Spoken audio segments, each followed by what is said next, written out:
Welcome back to my views and news, some news stories for you. Firstly, Mekelle views, Tigray's capital. Mostly we cover battlefield updates, battlefield developments, air strikes, drone strikes, withdrawals, military offensives. What about food aid distribution in Tigray's capital? What about food prices, prices of basic items of use in Mekelle? We have some details for you.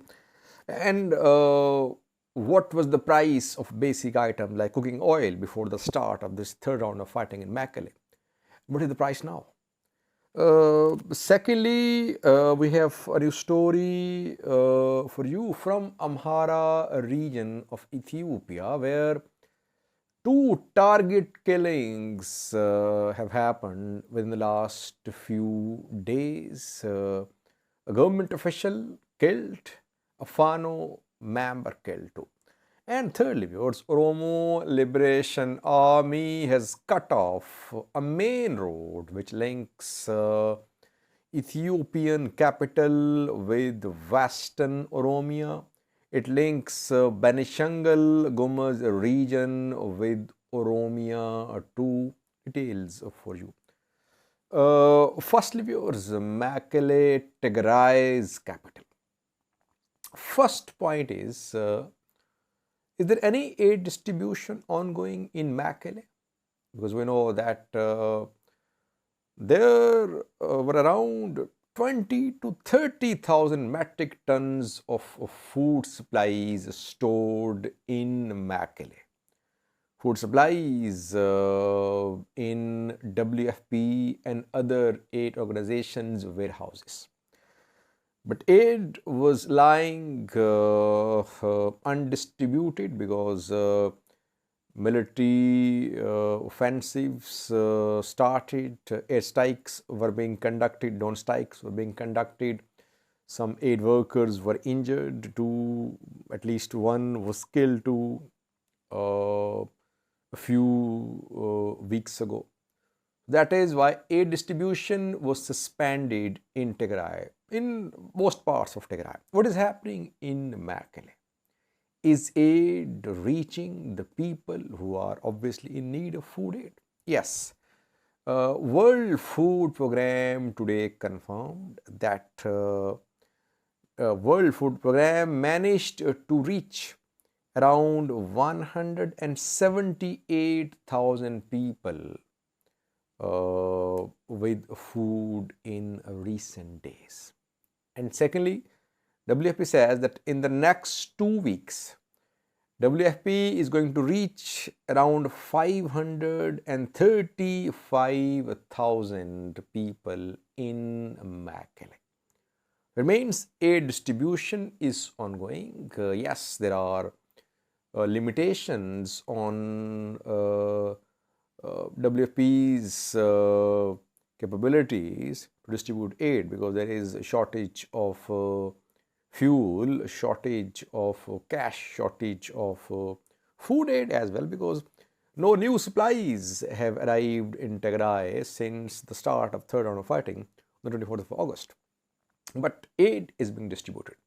Secondly, what about food prices? Prices of items used for cooking. Prices have gone up after the start of third round of fighting. Prices before August were lower, but in recent weeks prices have risen, especially when Ethiopian National Defense Force, Eritrean Army took control of Shire.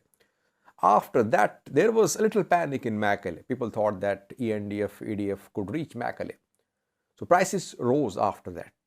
Before that as well, prices were high. But after Shire's fall, there was little panic in Mekelle. Firstly, cooking oil price in Mekelle. Price of 5 liters of cooking oil is 5,000 Ethiopian birds. Now, it was around 3,000 Ethiopian birds a few weeks ago. And a few months ago, it was around 800, 700 Ethiopian birds a few months ago. Charcoal, which is used for cooking, in Tigray. Its price is around 8,000 birds for one kisha, for one bag.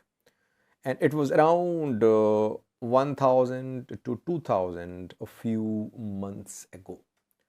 So prices have gone up. Charcoal needed for cooking, cooking oil obviously needed.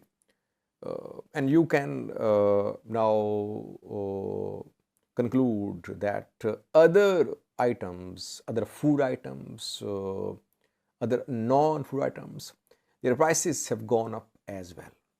That is how people of Tigray are living. People of Mekelle, this is Mekelle. Tigray is capital. What about outskirts of Mekelle? What about villages, mountainous areas? What is happening there? How are people surviving?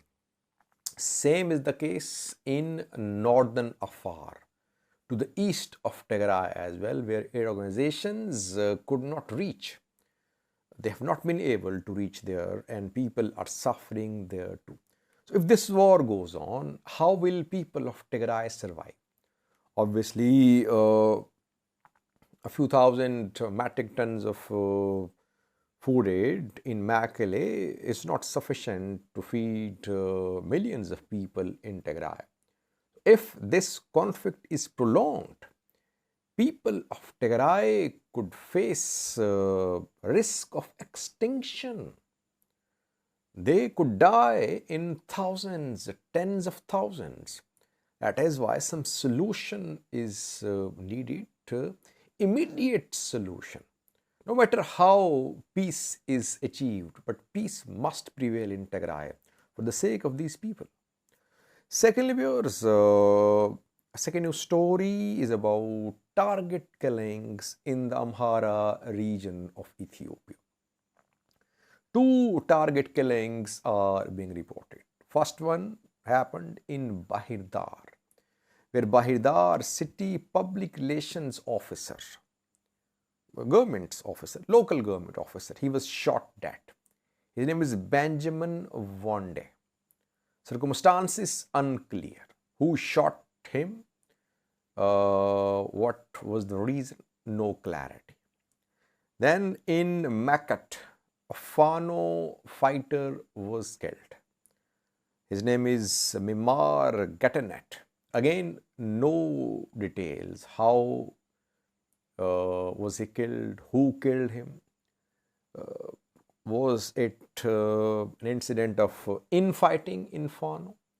Or was it Fano versus security forces sort of incident? Because we know that security forces are being accused by pro-Fano activists and news outlets that security forces are killing Fano fighters, killing them, arresting them, imprisoning them. But no clarity so far, no statements from the governments as well, Amhara regional government, local government too. But these 2 target killings are being confirmed. Fano fighters were named after the death of some government officials in Amhara region a few days ago. In North Shava zone of the Amhara region, a mayor was killed. In another zone of the Amhara region, a government official was killed, and Fano fighters were blamed. A police officer was killed in Gajam after Zamina Kasi was arrested. So Fano versus security forces. It has been going on for more than 6 months now. Thousands of Fano fighters in prison. They're not allowed to train, to organize, and tension still there between Fano factions and government forces. Lastly was Oromo Liberation Army has cut off the main road which links Addis Ababa, Ethiopian capital, with Western Oromia, with Wellega. Addis Ababa Gimbi road is cut off. This road touches Benishangal Gumas as well. So this is the same road which touches Benishangal Gumas from Gimbi. This is Gimbi Assosa Road 2. Gimbi Assosa, Gimbi, Nekemte, Addis Ababa. The road is cut off in more than one areas, especially between East and West Valaga. Road is cut off, and same is the case between Gimbi and Assosa. That from Assosa the road is not open for traffic towards Gimbi. And thirdly, some say that the road is cut off between Addis Ababa and Nekemte too, though unconfirmed. It means that Western Oromia, Valaga, East Valaga, West Valaga is under the control of OLA, Oromo Liberation Army. OLA is in a position to cut off the main road leading into and leading out of Valaga. It means that OLA is the main player, main faction, perhaps the administrator in Valaga. Government forces are not in a position to completely push OLA out of Valaga. And from Valaga, OLA is trying to move towards Central Oromia, Vasheva, but main stronghold, main redoubt of Oromo Liberation Army is Valaga. Despite government's claims that OLA fighters have been pushed out of their stronghold, that OLA leaders were on the run, they were trying to cross into neighboring countries, OLA is still there in Valaga, especially in western part of Oromia. Thank you for watching.